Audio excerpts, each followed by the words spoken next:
अस्सलाम वालेकुम ख़वातीन व हज़रात, पेश खिदमत है हस्बे हाल। मैं हूँ आपका मेज़बान फ़रीद रईस।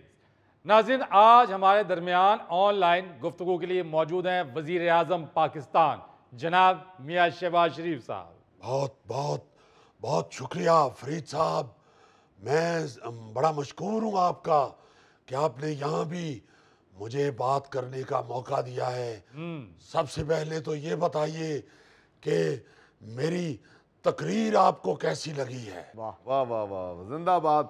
सर जी, कौम आपकी ना तकरीर भूल सकती है, ना आपका गाना भूल सकती है, अकेले ना जाना हमें छोड़कर, ना आपके मैग फेंकना भूल सकती है कौम को। ये तीनों चीजें याद है। गौरी साहब, बहुत शुक्रिया आपका। फरीद साहब, आपको मेरी तकरीर कैसे लगी?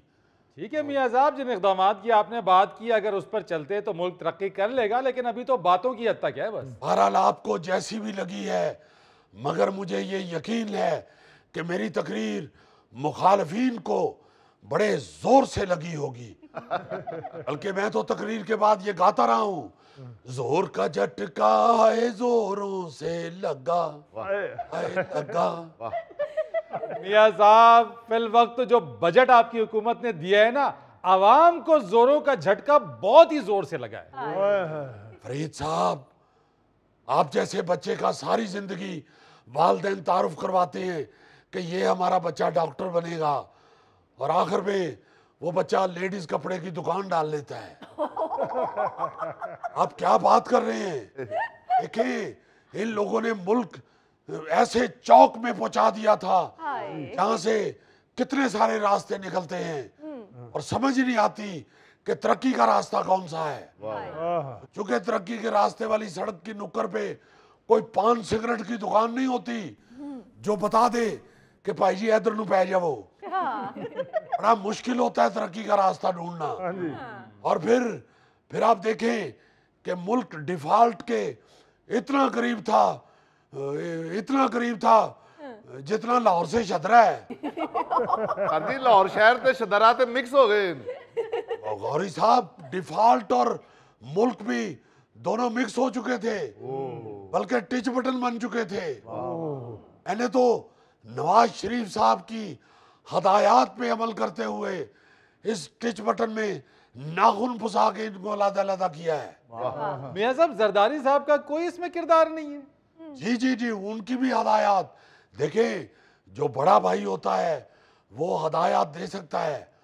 जरदारी साहब और नवाज शरीफ साहब दोनों मेरे बड़े भाई हैं। मियाँ साहब, वैसे जरदारी साहब आपसे उम्र में छोटे हैं। हाँ जी। फरीद साहब, अक्सर बुजुर्ग आप जैसे लड़के के लिए कहते हैं कि वो आएगा तो मेरी दवाई लेके आएगा, और वो जब लेके आता है तो गलत ले आता है। आप देखें, जरदारी साहब के पास इस वक्त जो मनसब है, जो कुर्सी है, वो सबके बड़े भाई हैं। आप ये मत कहें। और अल्लाह के फजल से मैंने अपने बड़े भाइयों की गाइडेंस से मुल्क को तरक्की और खुशहाली की राह पे गामजन किया है। जाने दे मियाँ साहब, जाने दे। बहुत एहतराम के साथ, कैसी तरक्की, कैसी खुशहाली। IMF से कर्ज लेने की तैयारी हो रही है। फरीद तेरे के मुंडे सोटी नाल अमरूद लान डे होंदे ने और पिछों माली डांग कट मारदा है। देखें, ये तो खुशी की बात है कि हमें कोई कर्ज देने के लिए तैयार है, वरना इन्होंने तो सबको पाकिस्तान से मुतनफर कर दिया हुआ था। देखिए, इंशाल्लाह आप ये यकीन रखें कि ये पाकिस्तान की तारीख का आखिरी IMF प्रोग्राम होगा। इंशाल्लाह। सर जी, मैनू भी 40,000 लै दो IMF कोलों, मैनू बिल बड़ा आ गया। गौरी साहब, आप कोई गली चों किधरों फाड़ लवो, IMF 30-40 हजार नहीं देता।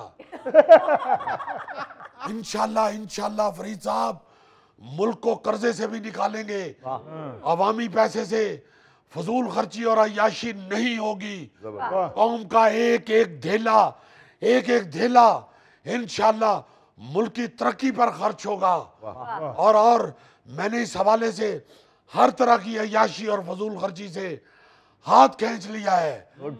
इसका सबूत मैं इस वक्त भी आपको दे सकता हूं। अच्छा, आप में से कोई भी आके टीवी के अंदर झांक के देख सकता है। मैंने एक नीले रंग की जुराब पहनी हुई है और एक काले रंग की, क्योंकि दोनों जोड़ों की एक एक जुराब गुम गई थी, मगर मैंने इनको जाया नहीं किया, मैंने पहन लिया है। हालांकि आपको पता है कि ये कितना मुश्किल काम है। सुबह उठ के याद ही नहीं रहता कि नीली सजे पैर दिसी के खबे पैर दिसी। आपको क्या बताऊं, हर मीटिंग में मैं बार बार पहुंचे नीचे करता रहता हूं कि जराबे नजर ना आए। बल्कि गवर्नर पंजाब हैदर सलीम हैदर साहब ने तो मुझसे पूछ लिया कि गाले मियाँ साहब गोडियां ते खारिश हो रही है। मियाँ साहब, आपकी इस कुर्बानी और इसार से काम नहीं चलना। इदारों से करप्शन खत्म करें, करप्शन। बहुत बहुत बहुत अच्छी बात की है आपने। आपने बड़ी कमाल की बात की है। मैंने फरीद साहब, अल्लाह के बेपाया करम से मैंने इसका हाल भी ढूंढ लिया है। मैं इंशाल्लाह ऐसे तमाम अदारे जो करप्शन का मरकज बन चुके हैं, उन अदारों को ही खत्म कर दूंगा इंशाल्लाह। क्योंकि ना होगा बांस और ना बजेगी ढोलकी। ये सब ढोलकी नहीं बांसुरी। यार एक ही गल है, दोवें वजदे ही ने ना। मियाँ साहब, इसका मतलब है वापडा और पुलिस दोनों कुछ दिनों बाद अल्लाह बख्शे हो जाएंगे। नहीं हरगिज़ नहीं। मैंने उन अदारों की बात की है जिनका अवामी खिदमत से कोई ताल्लुक नहीं है। तो मियाँ साहब इन्होंने दोनों का भी कोई तल्लक नहीं। नहीं कोका जी, ये तो आपने बिल्कुल ऐसी बात की है जैसे आप कहें कि मेरा खुराक से कोई ताल्लुक नहीं। देखिए वो क्या कहते हैं, बद से बदनाम बुरा। ये अदारे तो फिर भी कुछ बेहतर हैं। मैं उन अदारों की बात कर रहा हूँ जो मुल्क पे बोझ बन चुके हैं, जिनकी वजह से हमारा मुल्क कम और पांडी ज्यादा नजर आता है। बल्कि ऐसे अदारों के बोझ से तो हमारे मुल्क के मोरे हिल गए हुए हैं। इसलिए मेरा वादा है, इंशाल्लाह ऐसे फैसले करेगा आपका भाई कि उन फैसलों में जरा सी भी नमी नहीं होगी। या ऐसे फैसले नहीं होंगे कि कुछ देर बाद तुसी कहने लग पवोगे यार फैसला तो चोन लग पे है। बल्ले बल्ले। मुझे आप सिर्फ 1.5 महीना दे दें, 1.5 महीना। अच्छा, सर जी 1.5 महीना तुसी फैसला करना है कि चिल्ला कटना है? देखिए अब गौरी साहब, आपका माशाल्लाह चूंकि जिन्नात से मिलना गिलना है, इसलिए आपके ज़हन में चिल्ला आ गया है। मेरी हुकूमत के बेहतरीन इक़दामात का नतीजा सामने आना शुरू हो गया है। अल्लाह के फजल से आप में से किसी को 10 तक गिनती आती है? जी मियाँ साहब, 1 2 3 4 5 6 7 8 9 10। शाबाश शाबाश शाबाश। अब इसे जरा उल्टा गिन के दिखाएं, उल्टा। जी 10 9 8 7 6 5 4 3 2 1। आप ये देखें फरीद साहब, जिस गिनती को उल्टा गिनते हुए बंदा अड़ रहा होता है 10 तक मैंने अल्लाह के फजल से यकमुश्त इकट्ठे 10 रुपए पेट्रोल कम कर दिया है। क्या बात है, ले दे गए आप मियाँ साहब।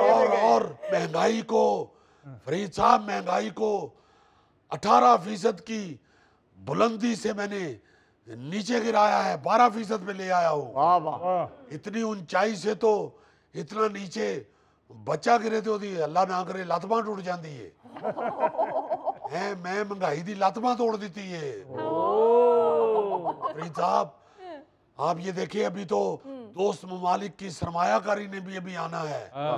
आप फिर देखिएगा इंशाल्लाह महंगाई आपको ऐसे नजर नहीं आएगी जैसे उधार लेने के बाद आपको दोस्त नजर नहीं आता।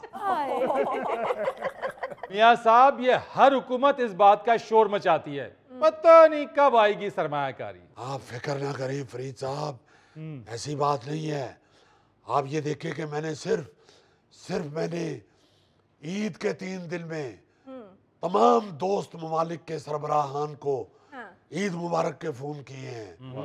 मैंने तीनों दिन डायरी सामने रख ली और मेरा ख्याल है कोई 2312 कालें की हैं मैंने। वो इसीलिए की हैं कि उनको ये याद रहे कि साडा भी काम करना जे। और मैं कोई कलेजी मंगन वास्ते नहीं फोन करता रहा। मैंने तो इतने फोन किए हैं, हर सरबराह को फोन किया है, बल्कि मैंने तो हर सरबराह की जुबान में उससे बात की है। किसी से चाइनीज बोली है, किसी से अरबी बोली है, किसी से मैंने फारसी बोली है, किसी से मैंने उर्दू बोली है, किसी से इंग्लिश बोली है। बल्कि जुबानें ऐसी मिक्स हुई कि मैं कतर के अमीर के साथ कितनी देर चाइनीज बोलता रहा, मुझे पता ही नहीं चला। वो तो फिर उन्होंने मुझे कहा कि शहबाज साहब ये केड़ी कैसेट ला बैठे हो, कैसेट बदलो खुदा दा ना जे। बल्कि आप यकीन माने, मैंने तो अगर किसी नंबर पे मैसेज रिकॉर्ड करवाने वाली खातून बोली है, मैंने उसे भी ताकीद कर दी है कि अपने सरबराह से कहना कि शहबाज शरीफ का फोन आया था और वो कह रहा था कि ईद कुर्बानी मांगती है। क्या कहने। सरकार, दूसरों की तरफ देखने के बजाय अपने पांव पर खड़ा होना सीखें। बिल्कुल। उधर ही आ रहे हैं फरीद साहब। आपको बताया है, ये मैंने 2 रंग की जराबें कोई कोरियन डांस करने के लिए नहीं पहनी हुई। ये बचत की तरफ ही आ रहे हैं इंशाल्लाह। आप फिक्र ना करें, इंशाल्लाह हम नौजवानों के हाथों से डंडे और पेट्रोल बम छीन के उनके हाथों में लैपटॉप दे रहे हैं। बल्कि मैं तो स्कीम शुरू करने वाला हूँ कि डंडा और पेट्रोल बम जमा कराएं और नया लैपटॉप ले जाएं। वाह वाह। अच्छा मियां साहब, मोदी को तीसरी बार वजीर आजम बनने पर मुबारकबाद भी दी है आपने। जी हाँ, देखें आप देखें, वो तीसरी मर्तबा वजीर आजम हुए हैं। मैंने उनको मुबारकबाद भी दी है और ये भी कहा है कि मोदी साहब मेरे लिए भी दुआ करना। आपके लिए उन्होंने क्या दुआ करनी है? पीपल्स पार्टी के मंजूर वसान साहब ने तो ये पेशन गोई की है कि वजीर आजम मियां शहबाज शरीफ आइंदा 3 माह में कौमी असम्बली तहलील कर देंगे। असि तो सुन ही नहीं सकते। अब मैं मंजूर वसान साहब को क्या कह सकता हूँ? ऐसे बंदे फरीद साहब खानदान में फोन करके सिर्फ यही बताते हैं कि वड्डी फुफो नू डॉक्टर ने जवाब दे देता है, या इस तरह की इतला देते हैं कि चांद रात नू चाचा जी दियां कोई मझां खोल के लै गया है। ऐसे बंदे तो नरम से नरम खबर भी ये देते हैं कि ऐतकी कपा बड़ी घट हुई है, इस गलों ताया ही ने मुंडे दा ब्याह अगले साल ते पा देता है। हुजूर नाराज ना हो, मंजूर वसान साहब भी शेख रशीद साहब की तरह पेशन गोइयां करते हैं। ओ फरीद साहब छोड़े इनको, ऐसे नजूमी तो सड़क पे रक्षा उलट जाए तो पास खड़े कह देते हैं कि मेरा सुबह से दिल डर रहा था कि आज जरूर कुछ होना है। भाई रक्षा किसे दा उल्टाया किसे ने, मेरा दिल घर बैठे ही कह रहे ऐसी कुछ होना है। आप छोड़े इनको, अवाम को अच्छी बातें बताएं। आप देखें कि वजीर आला पंजाब मरियम नवाज साहिबा ने कैसी मेहनत के साथ ईद पे पूरे पंजाब की सफाई करवाई है और कैसी अरक रेजी के साथ अरके गुलाब से सड़कें धुलवाई हैं। हर शख्स को इतनी ही मेहनत करनी होगी जितनी मरियम नवाज साहिबा कर रही हैं, मैं उनको इस कदर भरपूर मेहनत करने पे खराजे तहसीन पेश करता हूँ। और मंजूर वसान साहब को दिमाग ताज़ा करने के लिए सौंफ और इलायचियाँ पेश करता हूँ। नाज़रीन, यहाँ लेते हैं एक छोटा सा ब्रेक। मैं तो नाजर मलिक साहब सिर्फ एनिमल चैनल देखकर सो जाता हूँ। अच्छा करते हैं भाई, अपनों का पता तो चलता रहता है।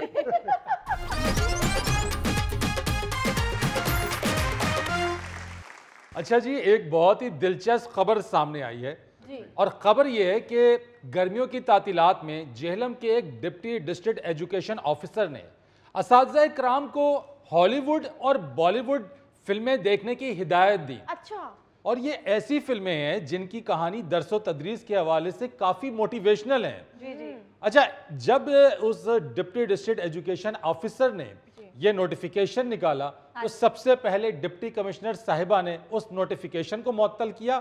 बाद डिप्टी कमिश्नर साहिबा ने उस एजुकेशन ऑफिसर को भी मुअत्तल कर दिया। बहुत शुक्रिया फरीद मियाँ।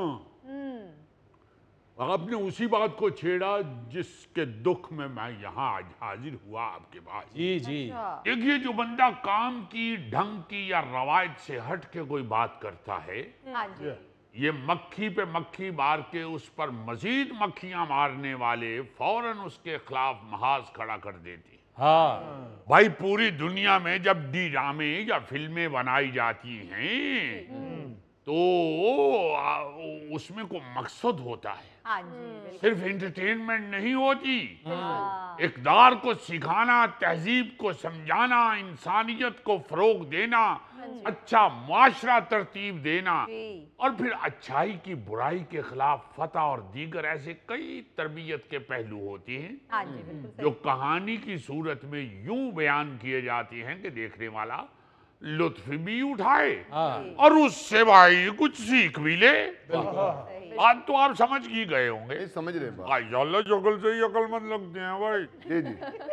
अब मुसीबत ये है कि हमारे नजदीक फिल्म का मतलब या फहाशी है या अय्याशी है। हाय हाय। इसीलिए बनाने वालों से देखने वालों तक किसी का ध्यान भी ऐसे मौजूआत की तरफ जाता ही नहीं है। लेकिन मसला ये है कि अगर हमारे यहाँ ऐसी इस्लाही फिल्म नहीं बन रही या कोई प्रोड्यूसर ऐसा रिस्क नहीं लेता तो भाई जिन मुल्कों से ऐसी फिल्में बनाई जा रही हैं और यहाँ पे भेजी जा रही हैं और देखने को मिल जाती हैं, वो देखनी चाहिए। बिल्कुल सही। नाजर मियाँ, मैं तो सिर्फ फूड चैनल देखता हूँ, इसीलिए आप सिर्फ जिस्म ही बना सके हैं। मैं तो नाजर मलिक साहब सिर्फ एनिमल चैनल देखकर सो जाता हूँ। अच्छा करते हैं भाई, अपनों का पता तो चलता रहता है। अच्छा नाजर साहब, ये तो बताइए, ये आपके साथ कौन मेहमान है आज? आप क्या समझ रहे हैं, एनिमल चैनल से आए हैं? नहीं नहीं। अरे भाई नहीं, यही तो हैं वो बेचारे deputy district education officer. Rao Abdul Karim साहब। जी, इन्हीं को तो मुअत्तल कर दिया गया है। अब बेचारे कह रहे थे कि नाज़र मियाँ कोई हमारी बात तो कर ही नहीं रहा। अब देखिए मैंने क्या बुरा किया। मैंने ऐसी फिल्में बताई अपने असातिज़ा को जिनमें स्टूडेंट्स के हवाले से, असातिज़ा के हवाले से बहुत ज्यादा मोटिवेशन मौजूद थी।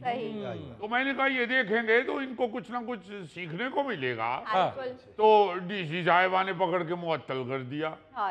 वैसे डीसी साहिबा को ये जरूर देखना चाहिए था कि जिन फिल्मों के बारे में राव साहब ने तस्करा किया है, कम से कम एक नजर उन फिल्मों को वो खुद भी देख लेती तो मुअत्तल करने की जरूरत ही पेश ना आती। भाई वो सारी ऐसी फिल्में हैं कि सबने देखी हुई है। मैं नहीं कह सकता कि डीसी साहिबा सिर्फ ऐनक वाला जिन नहीं देखती रही हैं। नहीं नाजर भाई, नहीं देखनी चाहिए फिल्में। ये टीचरों को वही रट्टा लगाना चाहिए, 1 दूनी दूनी 2 दूनी 4, उसी में फंसे रहना चाहिए इनको। देखिए बात ये है कि जो चीज आपको अच्छी लगती है इस हवाले से कि वो आपको कुछ ना कुछ सबक दे जाती है, जी भाई उसको देखने में क्या हर्ज है? हर्ज नहीं। क्या मजायका है इसमें? कौन सी मुअत्तल करने वाली बात है? जी। हम तो ये कहना चाहते हैं कि बल्कि कुछ ऐसा हुकूमत को चाहिए कि कोई ऐसा लाहा अमल बनाए कि यहाँ पे जो राइटर्स हैं और प्रोड्यूसर्स हैं, फिल्म साज हैं, हाँ जी, हाँ जी। उनको ये कहा जाए कि खुदा रहा ऐसी फिल्में बनाओ जो मुख्तलिफ अदारों की तरबियत कर सकें। वाह वाह। मगर क्या बदनसीबी है कि यहाँ जो जोहला का टोला है जी। वो कह देता है भाई हम इंटरटेन करने के लिए बैठे हुए हैं, हम कोई सबक देने नहीं बैठे हुए। हाय। अरे जाहिलो, अगर एक तीर से दो शिकार हो रहे हैं हाँ। तो क्या मजाक है। हाँ जी। हाँ जी। और फिर एक और आपको बात बताऊं, जी। भाई जब आप साथ इंटरटेन करते हुए कोई सबक देते हैं तो वो जहनों के ऊपर बड़ा असरअंदाज होता है, बिल्कुल। ज्यादा पुरअसर होता है। आदिल साहब, पूरी दुनिया के अंदर बच्चों को खेल ही खेल में पढ़ाया जाता है और सिखाया जाता है। हाँ जी। देखिए ना, सारी दुनिया फिरी हुई है इन्होंने। हाँ जी। हाँ जी। कहाँ वारा फिरे हैं आप। लंबी फहरिस्त है, फिर कभी बात करेंगे। भाई आप देखिए, जितने भी तरक्की याफ्ता ममालिक हैं जी जी। वो धड़ाधड़ सिखा रहे हैं फिल्मों के जरिए, बिल्कुल। साइंस बता रहे हैं, हाँ जी। जोग्राफिया बता रहे हैं, हाँ जी। आपको हर तरह की मालूमात दे रहे हैं। हाँ जी, बिल्कुल। भाई फिल्मों के जरिए वो खला में पहुंच गए, जी। फिल्मों के जरिए वो समंदर की तहों में पहुंच गए। बिल्कुल ऐसा। हम उधर ही बैठे हुए हैं अभी तक। हाय, कितनी बुरी बात है। चले आपको दुख ना हो, नौकरी तो मेरी गई ना, रूल तो मैं गया मलिक साहब। आपके मुंह से रूल कितना अच्छा लगा है। अब ना भी मुअत्तल होते तो आपकी शक्ल से लग रहा है कि आप रुल गए हैं। पूरा शेर बल्कि सुनाए, रुलते गए हैं, चस बड़ी आई। अब तो एक ऐसे शख्स हुए हैं कि हर चीज में चस निकाल लेते।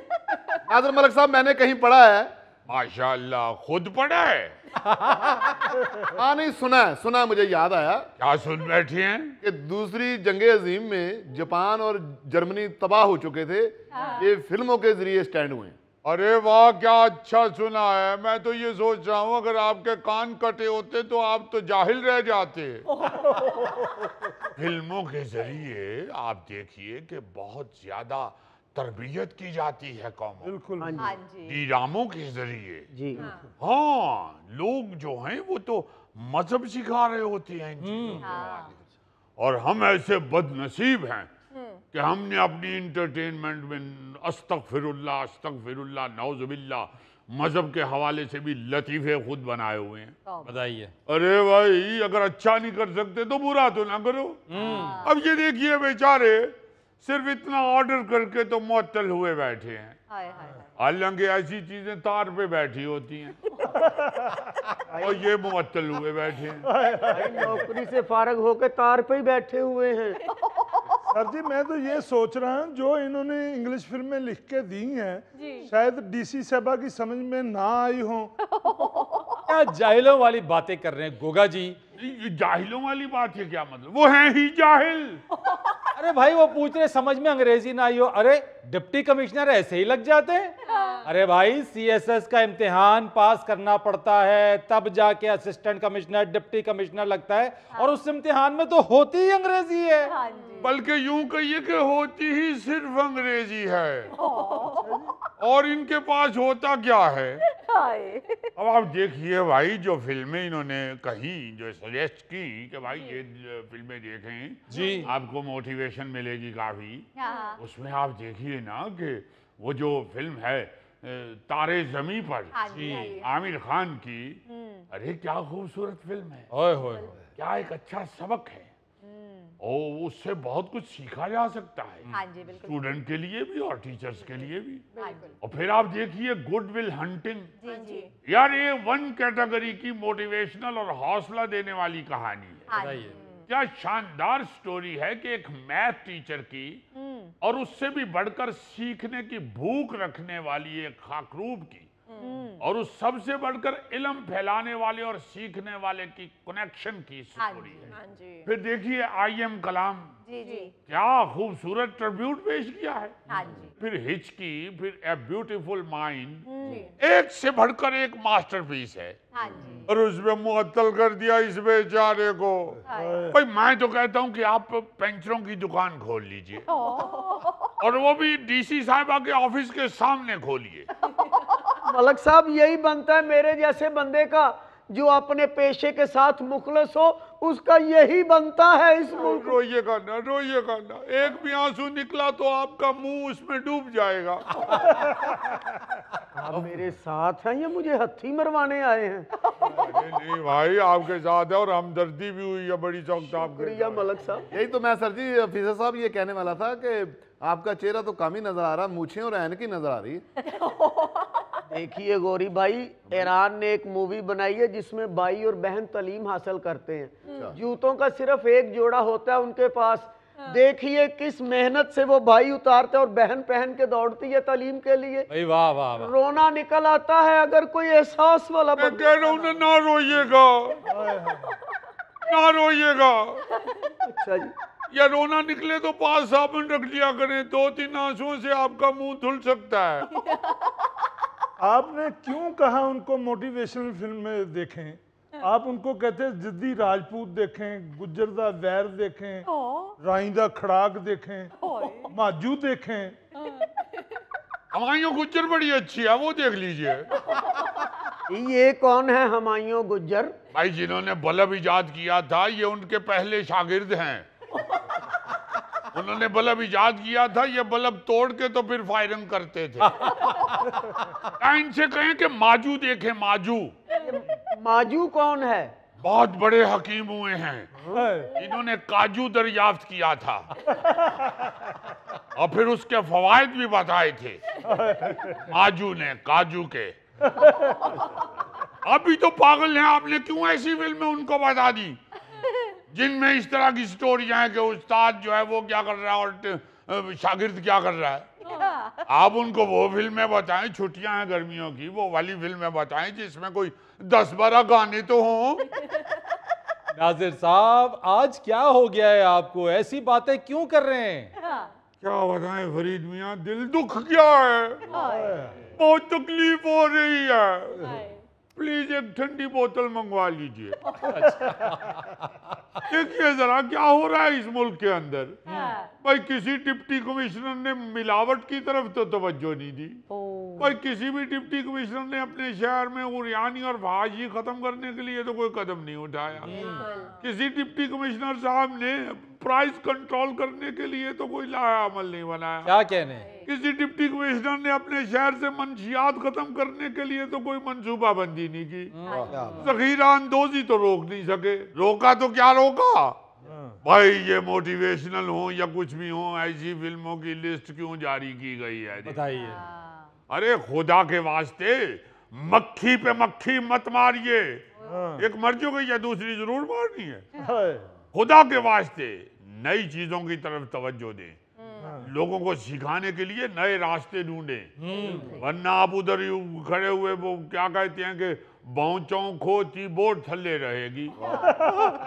मैं यहाँ पे ये बताना चाहता हूँ, ये कलियां प्रोग्राम हमारे पीटीवी पे लगता था, उससे वो बच्चों को सिखाते थे। ऐसा प्रोग्राम भी कोई नहीं आ रहा, तो हम क्या करें अब जनाब?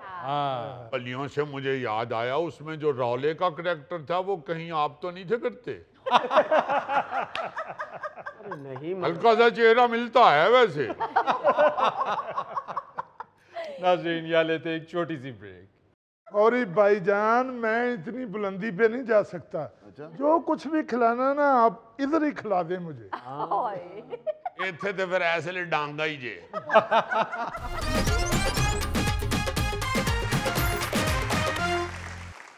नाज़रीन, आज अजीजी के पास कौन सी खबर है, आइए देखते हैं। नाज़रीन, इस वक्त जो न्यूज जेम्स बॉन्ड 0092 के पास खबर है वो हल्का सा तरा निकालने वाली है। आप हैरान होंगे सुन के कि लोग कितने ज्यादा क्रेजी हो चुके हैं। अच्छा। और एडवेंचर के कितने ज्यादा मद्दा हो चुके हैं। अच्छा। खबर क्या है? भाई जी खबर सुनाने लगा हूं, ये अपनी अपनी सीट बेल्टें बांध लें। अजीजी साहब, मेरे पास सीट बेल्ट नहीं है, मैं सोफा ऐसे पकड़ लूं? सीट बेल्ट नहीं तो नो प्रॉब्लम, आप कोट के नाला भी बांध सकते। लो जी, खबर ये है कि भारी जेब और खला में जाने का शौक रखने वाले अफराद सिर्फ $5 लाख यानी 14 करोड़ पाकिस्तानी अदा करें और खला में उम्दा व लजीज पकवानों का लुत्फ उठाएं। और दिलचस्प बात यह है कि इस ऐलान के बाद 24 घंटे के अंदर अंदर बहुत से लोगों ने इस कंपनी के साथ राब्ता किया है और उन्होंने पूछा भाई जी टिकट कितों लेनी है। अच्छा हाय हाय। ओए, हाँ जी, इतनी ज्यादा दिलचस्पी का इजहार कर रहे हैं लोग कि मुझे लगता है कि जिवें मौला जट फिल्म की टिकट लेंदे सन ना लोग डाइयां मार के, हाँ जी इंज डाइयां मार के टिकट लेनी पैनी है। हाय अजीजी, इन दिलचस्पी लेने वाले लोगों में कोई पाकिस्तानी भी है? अब पढ़ जाएंगे, अभी शुरू नहीं हुआ, अभी तो अनाउंस हुआ है। पाकिस्तानी भी किसी से पीछे तो नहीं रहते और $5 लाख तो एंज लोगों को लेगा एंज। आपने सियालकोट की बारात नहीं देखी कल परसों जो वीडियो पे बड़ी वायरल हुई है? जी हाँ। अगले उथे डॉलर सुटन डे हाँ जी और सुना है 1 करोड़ रुपया उन्होंने फेंका है। अगर 1 करोड़ रुपया गलियों में दौड़ने भागने वाले नंगे बच्चे लौट सकते हैं हाँ जी तो फिर वो क्यों नहीं 14 करोड़ की टिकट ले सकते? सही बात। अजीजी काइंडली जरा इसकी तफसील बताएं ताकि मैं अपनी सीट बुक करा सकूं। ओह, आप जम सीट बुक कराएं मगर काइंडली आपके मुंह से बहुत बुरा लगा है। प्लीज तक आपको मार्जिन दिया जा सकता है, काइंडली नहीं ठीक। ये भाई जी हुआ कुछ यूं है कि एक स्पेस वीआईपी नामी एक कंपनी है, खलाई सफरी कंपनी। अच्छा उन्होंने ये पैकेज या कह लें कि ये सफर अरेंज किया है। अच्छा उन्होंने क्या किया है? क्या किया जी? उन्होंने एक खलाई गुब्बारा तैयार किया है अच्छा जो खला में जाएगा वाह और वो जो गुब्बारा है वो तकरीबन फुटबॉल स्टेडियम जितना है। वाह वाह वाह वाह। जी जनाब, और वो आपको 1 लाख फुट की बुलंदी पे लेके जाएगा, यानी 30 किलोमीटर ऊंचा। ऊपर से आपको नीचे नजर भी आता रहेगा और उधर आपको खाना खिलाया जाएगा। और वो जो खाना है ना वो तैयार करने वाला वाला कौन है? कौन? हाय हाय हाय हाय हाय, वो एक मशहूर शेफ है, रासमस मंक। ये रासमस मंक जो है ये एक डेनिश रेस्टोरेंट का शेफ है। अच्छा। और ये वो वाला रेस्टोरेंट है जो 50 बेहतरीन दुनिया के रेस्टोरेंट है ना उनकी लिस्ट में 5वें नंबर पे है। क्या बात। वाह वाह। ये उधर का शेफ है, वो ऊपर वो खाना तैयार करके आपको पेश करेगा, सारा मेन्यू वो तैयार करेगा।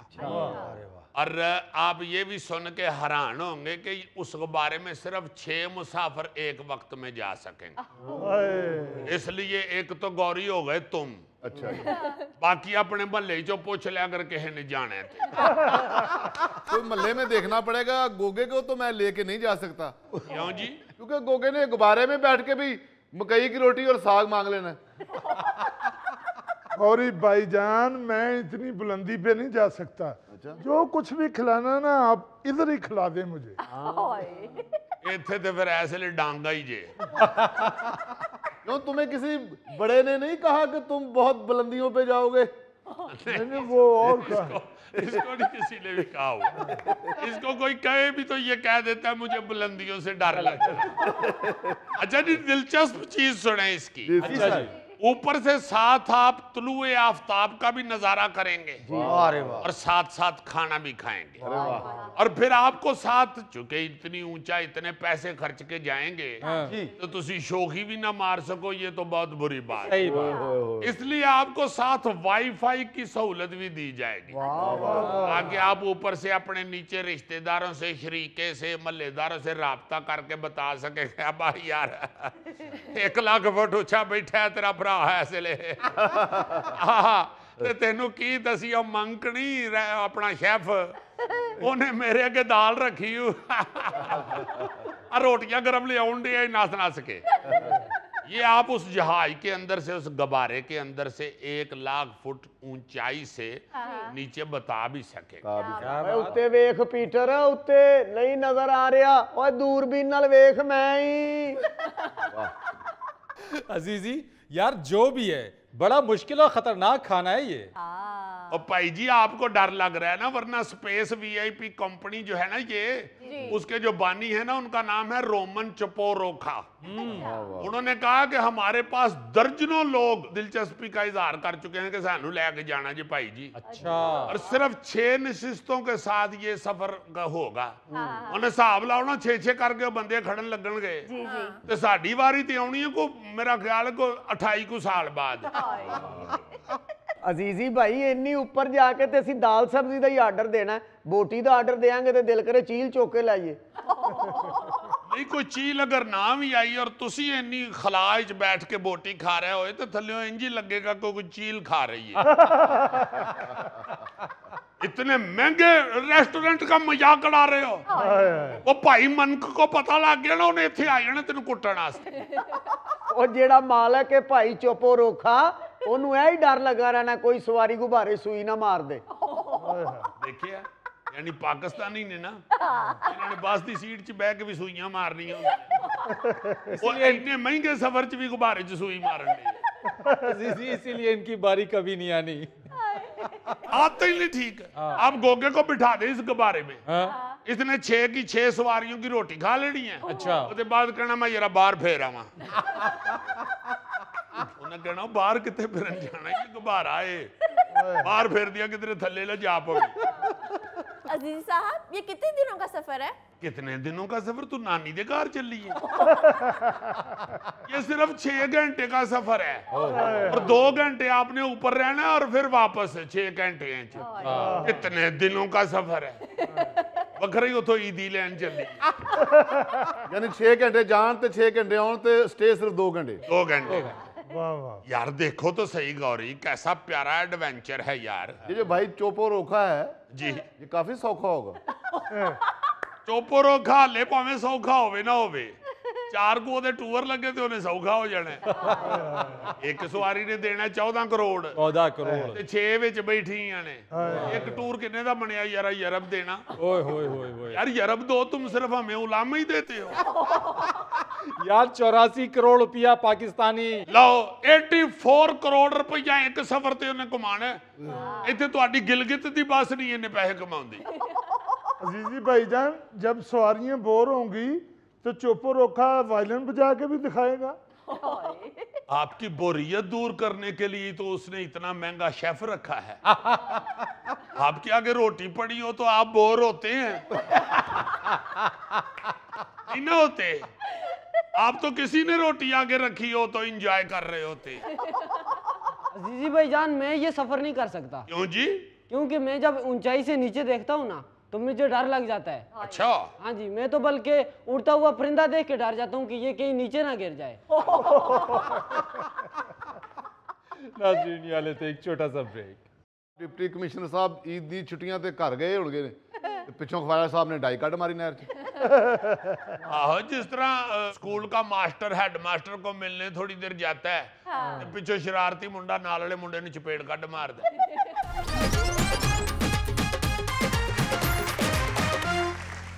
अच्छा जी, गर्मी की शिद्दत बहुत ही ज्यादा है, यानी ऐसी कि मैं आपको कल मैं कितनी दफा ना आया हूँ? कितनी दफा? 48 दफा। यार 2 दफा और नहा लेते, हाफ सेंचुरी पूरी हो जाती। भाई मैं नहान की गल कर रहे हैं, क्रिकेट खेडन की नहीं कर रहे। बहुत गर्मी है, वाकई शदीद गर्मी है। हाँ जी सर। इस वक्त तो जो बेचारे अजीजी टाइप लोग हैं, हाँ।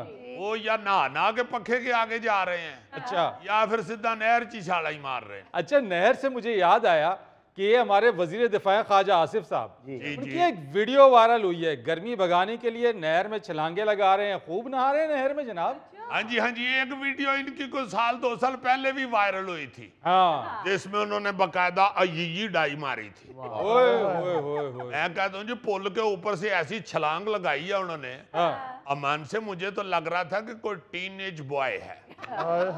और अभी फिर उन्होंने जो डाई मारी है वो बहुत अच्छी है। अजीजी, डाइव लगाना कोई मसला नहीं है। डिप्टी कमिश्नर सियालकोट ने दफा 144 नाफिज की हुई है। वन व्हीलिंग पर पाबंदी है, सिरीपाए भूनने पे पाबंदी है और नहर में नहाने पर पाबंदी है। फरीद साहब, डिप्टी कमिश्नर साहब ईद दी छुट्टियां ते घर गए होणगे ने, पिछों खवाजा साहब ने डाई कट मारी नहर च। आहो, जिस तरह स्कूल का मास्टर हेडमास्टर को मिलने थोड़ी देर जाता है, तो पिछों शरारती मुंडा नाल वाले मुंडे ने चपेट कट मार दे। वैसे भी मेरा ख्याल है ख्वाजा साहब ने शाम के वक्त डाई लगाई है। जी जी। शाम के वक्त दफा 144 खुद टिली हो जाती है। यार ये कानून है यार, डिप्टी कमिश्नर का नोटिफिकेशन जारी हुआ हुआ है भाई। यार वो भी वजीर दफा है। यार तो इसका क्या मतलब है, वो कानून की खिलाफ वर्जी करेंगे? यार वो वजीर दफा है, वजीर दफा ने भी अगर नहर में गिला नहीं होना तो वजीर दफा वो सुखा रहने के लिए बने हुए हैं। यार कानून सबके लिए बराबर है, वो वजीर दिफा हो या आम आदमी हो। हाँ जी। आप भाई जी स्विट्जरलैंड में रहते हैं, आपकी शक्ल ठीक है, बड़ी स्मार्ट और खूबसूरत है, रेंदे माशाल्लाह तुसी पाकिस्तानी हो। यार कानून लेकिन सबके लिए बराबर है, स्विट्जरलैंड हो या पाकिस्तान हो। मैं तो अपना 28 साल का हो गया हूँ माशाल्लाह माशाल्लाह। माशाल्लाह। मैंने तो 28 साल में यही सुना है कि कहना ही होता है बस कानून सब के लिए बराबर है। बराबर अगर देखने चले तो फिर सही कह रहे हो। वैसे भी अजीजी उन्होंने अपने शहर की नहर में डाई लगाई है, किसी और शहर जाके तो नहीं डाई लगाई। यार वैसे भी वो इतने प्यारे लगे हैं डाई लगाते हुए, ये है ही जेलस आदमी। असल में ये पता है क्यों जेलस है ख्वाजा साहब से? जी। इसकी शक्ल गौर से देखो, इसने भी बुढ़े होके ख्वाजा सब लगना शुरू हो। लेकिन फरीद साहब बुढ़े होके नहर च छाल नहीं मारनगे, ये नलके थले नहाणगे। नाले गौरी भाई अपने शहर दी नहर दा पता हुंदा कित्थों पदरी है ते कित्थे टोया है। फरीद सियाना साहब हर पासे यही हाल है। हाय। आप देखे ना कराची शहर है जो हमारा, वहाँ इस ईद पे भी समंदर में नहाने पे सख्ती थी बहुत, मगर 4 बंदे डूब गए खतून समेत। आप देखो ना कोई भी नहीं रुकता, जिसका भी जहां हाथ पड़ता है ना, वो अवाम हो या लीडर हो या ब्यूरोक्रेट हो पुलिस वाला, कोई नहीं बाज आता। ये कश्ती बेसबब नहीं डूबी। आपने वो वीडियो नहीं देखी? फैसलाबाद में एक कोल्ड ड्रिंक की गाड़ी जो है उसका हादसा पेश आया है। वो हादसा पेश आया तो जो ड्राइवर था उस ट्रक का, वो डर के उतर के दौड़ गया। अच्छा। वो जब दौड़ गया तो 5 मिनट में सारी कोल्ड ड्रिंक ट्रक से लोगों ने ले ली और दौड़ गए लेके। अभी हम कितना शोर मचा रहे हैं कि यहूदियों की प्रोडक्ट्स के ऊपर पाबंदी लगाएं, और अवाम में बड़ा गमो गुसार किया भी है कुछ लोगों ने। हाँ जी। मगर जब लोटमार की बारी आई है तो फिर किसी ने नहीं देखा कि ये किसकी बोतल है। सारे मुसलमान चोरी करके नाच गए ने। तो वो स्टैंडर्ड्स है ना अजीजी। ये लूट मार कब खत्म हो गई? वो देखा नहीं आपने कितना भयानक वाकया हुआ था, वो पेट्रोल लूटते हुए कितने लोग मर गए थे। हाँ, पेट्रोल टैंकर उलट गया था। अहमदपुर शर्किया का वाकया था ये। हाँ, और लोग घरों से बर्तन ले आए थे पेट्रोल लैन, जिवें लस्सी लैन नहीं जाते पिंड च लोकी, उस तरह पेट्रोल लैन भाजी पेट्रोल रिड़क लिया जे ते दे दो यार। सारे अपना अपना डोल भरन डे ने और वो आग लग गई और कई लोग उसमें झुलस गए। यहाँ पे बाबूजी अन्य हाथ बटेरा। मुजफ्फर, ये अजीजी ने बटेरे वाला मुहावरा बोला है, तुम्हें बुरा तो नहीं लगा? यार उसको किस लिए बुरा लगना है? वो तो खुश हो रहा है कि उसका शो में जिक्र हो रहा है। मतलब है बटेरे का। हर बंदा जो है ना जी वो नहीं बाज आता। ये गोगा लंगर लेने जाता है ना दरबार पे, इन्हू पूछो 4 लिफाफे लेंदा जी। भाई एक बारी लैके लिफाफा एक तो उस वेले कह देंदा ना मेरे निके भरा दा हिस्सा। अच्छा, फिर चला जाता है, फिर कमीज बदल के वापस आता है। भाई जी वो कहते नहीं तू पहले लै गई है? कहते नहीं जी नहीं, वो लाल कमीज वाला मेरा दूजा भरा है। हम ट्विन ब्रदर्स हैं, हमारी शक्लें मिलती हैं। वो बेचारे फिर दे देंगे ने लो जी। फिर कहते मेरे निके भरा दा हिस्सा। वो कहते भाई जी तुसी ते हो गए ट्विन ते निके भरा दा हिस्सा दूजा ट्विन लै गए। कहते नहीं जी ओहदे नालों जेड़ा निका है उन्हें ओहदा लिया है, मेरे नालों जेड़ा निका है वो मैनू दे दियो। तीसरी बारी गोगा फिर विग ला के चला जाता है। वो कहता जी 2 भरा मेरे वालों वाले ने, मैं गंजा। बस फरीद भाई पेट भरने के लिए थोड़ी सी एफर्ट तो करनी पड़ेगी। थोड़ी सी करना, तू ते सारी करन लग पैना। और एवं कही जाते ने मेरा निका भरा, मेरा निका भरा। हालांकि तोलो तो सारे ही को जिड्डे ने। वैसे सही बात है फरीद भाई, कानून पे अमल कोई भी नहीं करता। ये हमारे लाहौर इकबाल टाउन में एक फाउंडेशन है जो इंसानियत की बड़ी खिदमत करती है। मगर कानून कानून है। वजीर आला पंजाब ने कहा था मुझे सड़कों पे गंद नहीं नजर आना चाहिए। उन्होंने अपने दफ्तर के आगे खल्लों का ढेर लगाया हुआ था। बस उस दफ्तर वालों को किसी ने जाकर कहा कि वजीर आला साहबा का चक्कर है, वो खल्ले ऐसे गायब हुई हैं जैसे गधे के सर से सींग। जुल्फी पता करो वो खाले भी कहीं गधे की तो नहीं थी? नहीं यार, वो भी कुर्बानी के जानवरों की खाले थी। अब बस सख्ती से ही कुछ करवा ले, इनसे तो करवा ले, वरना कौम जो है ना वो सारी ही भरी पड़ी है। हाँ जी बिल्कुल। मगर एक बात है अजीजी कि मैं तो यही समझता हूं कि तरक्की उसी वक्त होगी जब कानून एक जैसा होगा और सबके लिए बराबर होगा।